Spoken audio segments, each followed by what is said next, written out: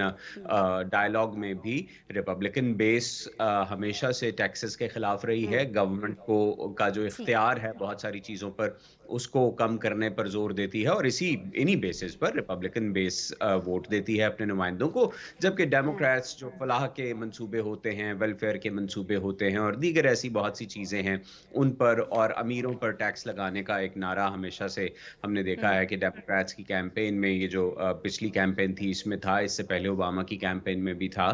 تو ان کی ووٹر بیس ان بیسز پہ ووٹ دیتی ہے، تو ریپرزنٹیشن تو ان کی ووٹر بیس کی ہی ہو رہی ہے۔ عام تاثر جو پایا جاتا ہے، چونکہ یہ اکانومی ایک کمپلیکس سبجیکٹ ہے، تو ہم یہ نہیں کہہ سکتے کہ عام ووٹر اس بارے میں کیا سوچتا ہے۔ عام ووٹر اپنی بہبود کے بارے میں سوچتا ہے، اور اس کو اگر دیکھا جائے تو آج اس وقت جب ہم بات کر رہے ہیں، امریکہ میں انفلیشن زوروں پر ہے، مہنگائی کی وجہ سے عام لوگ پس رہے ہیں، ان کے اخراجات پورے نہیں ہو رہے، جو انٹرسٹ ریٹ ہے امریکہ میں وہ بہت اوپر جا چکا ہے، اور اگر ڈیفالٹ ہوتا ہے تو یہ انٹرسٹ ریٹ مزید اوپر چلا جائے گا۔ مزید اوپر جانے کا مطلب یہ ہے کہ امریکہ میں دو لونز جو ہیں آسما، وہ بہت ہی کامنلی لیے جاتے ہیں۔ ان میں ایک لون ہے کار لون، اور دوسرا ہے ہوم لون، یعنی جو لوگ گھر خریدتے ہیں وہ بینک سے یا قرض لے گاڑیاں کر گھر خریدتے خریدتے ہیں؟ ہیں، یا جو گاڑیاں جی خریدتے ہیں، اور گاڑیاں جی کروڑوں کی تعداد میں امریکہ میں ہر سال نئی گاڑیاں بنتی اور بکتی ہیں، اور یہ ایک بہت ہی کامن پریکٹس ہے۔ ہر کوئی زیادہ تر لوگ کہنا چاہیے ہے، ایک بہت بڑی میجورٹی لونز کے اوپر گاڑیاں اور گھر خریدتی ہے۔ اس کا ڈائریکٹ امپیکٹ پہلا تو یہ ہوگا، ساتھ میں بہت ساری جابز چلی جائیں گی، کروڑوں کے حساب میں جابز جا سکتی ہیں۔ ابھی امریکہ میں جو ان امپلائمنٹ ریٹ ہے وہ 3.6 یا 8% پہ ہے۔ خدشہ ظاہر کیا جا رہا ہے مختلف جائزوں میں کہ یہ ریٹ 8% پہ جا سکتا ہے، تو لاکھوں کروڑوں نوکریاں ختم ہو جائیں گی، اور وہ لوگ جو پہلے ہی مالی مشکلات کا شکار ہیں وہ مزید مالی مشکلات کا شکار ہو سکتے ہیں۔ ٹھیک ہے، مزید مالی مشکلات کا شکار یہاں پر عوام ہو سکتے ہیں، لیکن یہ کہیے گا کہ جو بائیڈن بھی مزید مشکلات کا شکار ہو سکتے ہیں؟ جب ہم خاص طور پر بات کرتے ہیں اگلے ہونے والے الیکشنز کی، اور پھر ڈونلڈ ٹرمپ کی جانب سے جو بائیڈن پر جو الزامات لگائے جاتے ہیں، اور جو ابھی سے ایک کمپین ہمیں ہوتی ہوئی دکھائی دیتی ہے، گو کہ وہ باقاعدہ ایک کمپین نہیں ہے، لیکن ظاہر ہے کہ ایک گراؤنڈ تو بنائی جا رہی ہے ان الیکشنز کے لیے، تو آپ کو لگتا ہے کہ اگر یہ سچویشن ہوتی ہے، ڈیفالٹ کرتے ہیں نہیں کرتے لیکن عوام پر بوجھ تو ہے، تو اس کا اثر کہیں نہ کہیں آئندہ الیکشنز پر آ رہا ہوگا؟ عاطف؟ بظاہر تو ایسا لگتا ہے۔ بائیڈن نے بھی ریسنٹلی کہا ہے کہ یہ ڈیٹ سیلنگ کے معاملے کو لے کر، اور ڈیٹ سیلنگ نہ بڑھا کر ریپبلکن اکانومی کو کرپل کرنا چاہتے ہیں، جس کے بعد اس کا الزام ان پر لگایا جائے گا۔ تو بائیڈن نے خود ہی سے کہہ دیا ہے کہ اگر ملک کی معاشی حالات مزید خراب ہوتے ہیں، ڈیٹ سیلنگ نہ بڑھنے کی وجہ سے، ڈیفالٹ کی وجہ سے جو امپیکٹ ہوگا اکانومی پہ، اس کی وجہ سے اس کا سارا الزام پریزیڈنٹ بائیڈن پر لگایا جا سکتا ہے۔ اور جو ڈیموکریٹک پارٹی ہے، مختلف جو خبریں آ رہی ہیں ان کے مطابق ان کے اندر یہ تشویش پائی جاتی ہے کہ اگر پہلے ہی سے خراب اکانومی مزید خراب ہوتی ہے تو اس کا رزلٹ الیکشنز میں نظر آئے گا، اور اس کا نقصان ڈیموکریٹس کو ہوگا۔ اگر ٹرمپ ان کے مد مقابل ہوتے ہیں تو یقیناً وہ استعمال کریں گے، اور اگر ٹرمپ نہیں ہوتے، کوئی اور ہوتا ہے، تو کوئی وہ بھی ان کا بھی مخالف یقیناً جو اکانومی ہے اس کو استعمال کرے گا۔ اس ایشو کو، اس مسئلے کو ظاہر ہے کہ استعمال کیا جائے گا، اور آپ فرما رہے ہیں کہ اس کے اثرات بھی آ رہے ہوں گے کیونکہ عوام پر براہ راست اس کے اثرات جو ہیں وہ آپ کو آتے ہوئے دکھائی دیتے ہیں۔ بہت شکریہ محمد عاطف، آپ سینئر صحافی ہیں، وائس آف امریکہ سے منسلک ہیں، میرے شو کے لیے وقت نکال رہے تھے اور ہمیں بتا رہے تھے کہ اصل میں امریکہ میں سچویشن اس وقت ہے کیا۔ بہت شکریہ محمد عاطف ہمیں رپورٹ کرنے کے لیے، ہمارے ساتھ موجود رہنے کے لیے امریکہ سے۔ محمد عاطف کی گفتگو آپ نے سنی، آگے بڑھ جاتے ہیں اور اب ہم ذکر کرنے جا رہے ہیں ایران کے صدر سید ابراہیم رئیسی کا، جنہوں نے انڈونیشیا کا اہم ترین دورہ کیا ہے۔ اس دورے میں دونوں ممالک نے اپنا جو تجارتی حجم ہے اس کو $20 بلین تک بڑھانے اور ادائیگی مقامی کرنسیز کے ساتھ کرنے کا فیصلہ کیا ہے۔ یہ بڑی اہم خبر ہے جب ہم خاص طور پر ان حالات میں جو بھی سچویشن چل رہی ہے، اور جب ابھی ہم تھوڑی دیر پہلے امریکہ کی ڈیفالٹ ہونے کی بات کر رہے تھے، تو کرنسیز جو ہیں اس میں کس کرنسی میں کون سے ممالک آپس میں تجارت کر رہے ہیں، یہ بات بڑی اہمیت اختیار کر گئی ہے، اور ابھی انڈونیشیا نے اور ایران نے یہ طے کیا ہے کہ وہ ایک اپسی کرنسی کے تحت یہاں پر تجارت کر رہے ہوں گے۔ ایرانی صدر کو یہ دورہ ہے، ناظرین اس کی دعوت ان کے انڈونیشین اہم منصب نے دی تھی۔ 17 سال میں دونوں ممالک کے صدور کی یہ پہلی ملاقات ہو رہی ہے، اسی لیے یہ ملاقات اہمیت کے حامل بھی ہے۔ انڈونیشیا کے دارالحکومت جکارتہ میں ہونے والی ان ملاقاتوں کے دوران تعاون کی 11 دستاویزات اور مفاہمت کی یادداشتوں پر دستخط کیے گئے ہیں۔ ظاہر ہے ان میں تجارت کا فروغ ہے، سائنس ہے، ٹیکنالوجی ہے، تیل اور گیس کے شعبوں میں دو طرفہ تعاون کس طرح سے بڑھایا جا سکتا ہے، اس پر بھی بات ہوئی ہے۔ ایرانی صدر رئیسی نے امید ظاہر کی کہ یہ دورہ ہے یہ دو طاقتور اسلامی ممالک کے درمیان رابطوں کو وسعت دینے کا باعث بنے گا۔ ناظرین، امریکی پابندیوں سے دوچار ایران تجارت کو فروغ دینے کے لیے اسلامی ممالک کی جانب ہاتھ بڑھاتا دکھائی دیتا ہے۔ انڈونیشیا کے ساتھ ہونے والی تجارتی معاہدوں کی اہم بات رقوم کا لین دین ڈالرز کی بجائے قومی کرنسیز کی صورت میں کیا جائے گا، جس کا بھی میں ذکر کر رہی تھی۔ کیا اس اقدام کے معاشی فوائد بھی حاصل ہو سکیں گے؟ ایرانی صدر کا یہ جو دورہ ہے اور تجارتی معاہدے ہیں، اس کے خطے پر کیا اثرات مرتب ہوں گے؟ آج ہمارے پاس ایک رپورٹ ہے، اسی بارے میں آپ کو دکھانے جا رہے ہیں۔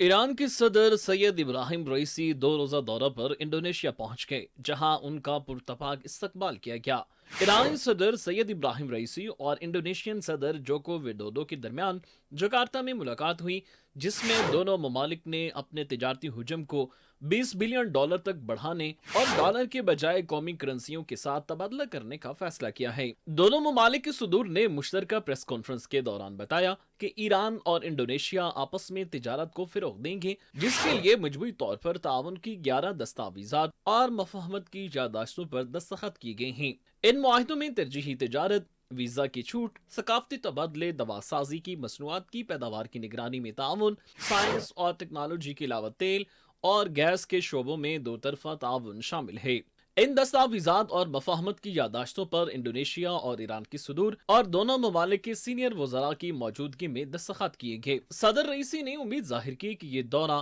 دو طاقتور اسلامی ممالک کے درمیان رابطوں کو وسعت دینے کا باعث بنے گا۔ خطے اور دنیا میں اس کے تعمیری اثرات مرتب ہوں گے۔ ایرانی صدر سید ابراہیم رئیسی کا کہنا تھا کہ انڈونیشیا دنیا کے اہم ترین اور مؤثر ممالک میں سے ایک ہے۔ دونوں ممالک کے درمیان سفارتی، سیاسی، اقتصادی اور تجارتی شعبوں میں اچھے روابط رہے ہیں۔ ایرانی خارجہ پالیسی کی بھی ترجیح ہے کہ اسلامی اور ہمسایہ ممالک کے ساتھ تعاون کو بڑھایا جائے۔ ایران اس دورے سے انڈونیشیا کے ساتھ تعلقات کو وسعت دینے کے لیے شاندار اقدامات اٹھائے گا۔ ایرانی صدر ابراہیم رئیسی کا کہنا تھا کہ افغانستان میں امریکہ کی 2 دہائیوں کی موجودگی کو تنقید بنایا اور کہا کہ امریکہ کی موجودگی سے تباہی، موت اور 35,000 معذور بچوں کے سوا کچھ نہیں ملا۔ افغان خواتین اور لڑکیاں افغانستان اور اسلامی قوم کے لیے فخر کا باعث ہیں۔ انہیں سماجی سرگرمیوں میں حصہ لینے اور تعلیم کے یکساں مواقع فراہم کیے جانے چاہیے۔ دونوں ممالک کے صدور نے اس پر اتفاق کیا کہ وہ تجارت کو فروغ دے کر وہ آپس کے تعلقات کو مزید مضبوط بنا سکتے ہیں۔ انہوں نے اس عزم کا بھی اظہار کیا کہ القدس کی آزادی تک فلسطینیوں کی حمایت جاری رکھی جائے گی۔ ایرانی صدر کل اپنا دورہ مکمل کر کے واپس تہران روانہ ہو جائیں گے۔ اس اہم دورے کے حوالے سے آپ یہ رپورٹ دیکھ رہے تھے۔ ناظرین، اب کچھ بات کر لیتے ہیں یوکرین اور رشیا کے بارے میں۔ بتانا ہمیں آج آپ کو یہ ہے کہ مغربی ممالک کی جانب سے بھاری جنگی امداد ملنے کے بعد یوکرین روس جنگ کے مناظر تبدیل ہو رہے ہیں۔ 15 ماہ کی لڑائی کے دوران پہلی بار یوکرین کی جانب سے روسی سرزمین پر بڑا حملہ کیا گیا، جسے پسپا کرنے کا دعویٰ بھی سامنے آ گیا ہے۔ روسی وزیر دفاع کے مطابق یہ جو حملہ ہے یہ حملہ کرنے والوں کو واپس یوکرین کی سرحد پر دھکیل دیا گیا ہے اور اس کارروائی میں 70 حملہ آور مارے گئے اور انہیں ڈرون طیارہ، 4 فوجی گاڑیوں اور بھاری ہتھیاروں سے بھی محروم ہونا پڑا ہے۔ یوکرین نے اس حملے میں ملوث ہونے کے الزام کی تردید کی ہے اور ساتھ ہی ساتھ ایک وضاحت بھی دی ہے کہ یہ جو کارروائی ہے یہ 2 روسی مسلح گروپ لبرٹی آف رشیا لیجن کی جانب سے اور دوسرا ایک اور گروپ کا نام سامنے آ رہا ہے روسی رضاکار کور، انہوں نے کی ہے۔ تاہم ناظرین، یہ جو کارروائی ہے یہ کیسے وقت میں کی گئی ہے جب ایک روز قبل روس نے یوکرین کے اہم ترین شہر باخموت پر قبضے کا دعویٰ کیا تھا؟ کیا مغربی ممالک سے ملنے والی امداد روس یوکرین جنگ کا نقشہ تبدیل کرنے میں کارگر ثابت ہوگی؟ یہ بڑا اہم سوال ہے، اور اسی طرح کے حملوں کی صورت میں روس کے مغربی ممالک کے ساتھ تعلقات پر کیا اثر پڑنے والا ہے؟ اس پر آج ہمارے پاس ایک رپورٹ ہے، آئیے دیکھتے ہیں۔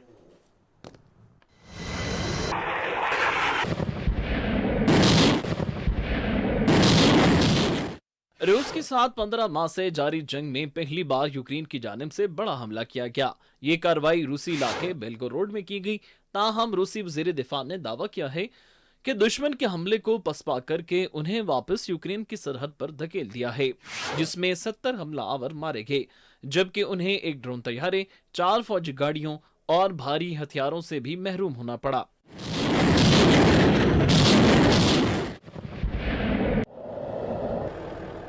روسی سرزمین پر یہ حملہ اس وقت کیا گیا جب ایک روز قبل روس کی جانب سے دعویٰ کیا گیا تھا کہ اس نے یوکرین کے شہر باخموت پر قبضہ کر لیا ہے اور شہر کا مکمل کنٹرول اس کے پاس ہے۔ یوکرین کی جانب سے روسی علاقے بیلگورود میں ہونے والے اس حملے میں واضح موقف اپنایا ہے کہ یہ کارروائی روس کے اندر پوٹن مخالف 2 مسلح گروپ لبرٹی آف رشیا لیجن اور روسی رضاکار کور نے کی ہے، اور کیف ان حملوں میں کسی صورت بھی شامل نہیں ہوا۔ یوکرین کے صدر ولادیمیر زیلنسکی نے مشرقی فرنٹ لائن پر تعینات فوجی حکام سے ملاقاتیں کی ہیں، اور جس کا مقصد روس کے حملے کو کامیابی سے روکنے پر فوجی جوانوں کی ہمت بڑھانا تھا۔ یوکرینی حکام نے ایک اور دعویٰ بھی کیا کہ اس کی افواج نے مقبوضہ شہر باخموت کا محاصرہ کر لیا ہے اور وہ جلد ہی یہاں روسی فوج کو بھاری نقصان پہنچا کر کنٹرول دوبارہ حاصل کر لیں گے۔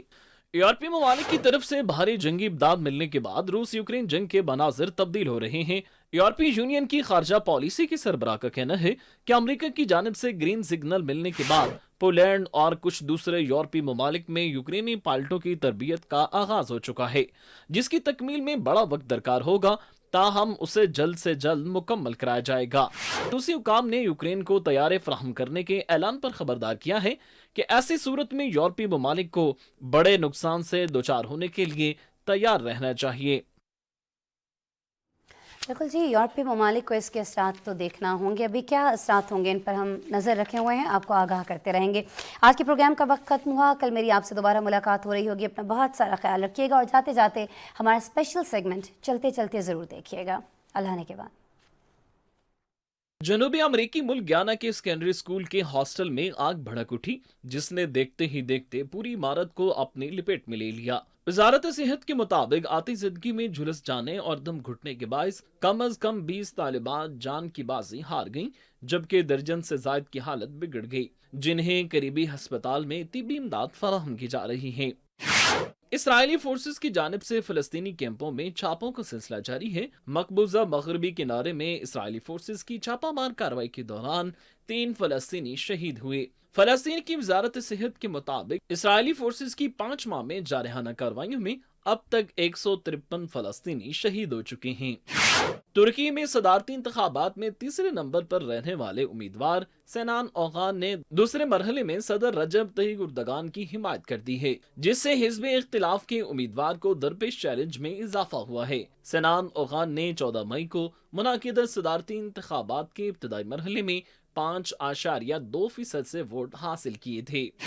NASA company space x company ایکسیم space اور سعودی اسپیس اتھارٹی کی مشترکہ خصوصی مشن پر جانے والی پہلی سعودی خاتون اور مرد خلا نورد کی ویڈیو منظر عام پر آ گئی۔ سعودی خاتون ریانا برناوی نے خلا میں پہنچنے والی پہلی عرب مسلم خاتون کے طور پر اپنی تقریر کا آغاز کرتے ہوئے کہا، خلا سے السلام علیکم، ہمارے لیے یہ بھی اعزاز کی بات ہے کہ ہم اس تاریخی سفر میں شریک ہیں۔ سعودی خلا نوردوں کو لے جانے والے اسپیس ایکس کے تیار کردہ میزائل فالکن 9 نے گزشتہ روز امریکی ریاست فلوریڈا کے کینیڈی اسپیس سینٹر سے پرواز بھری تھی۔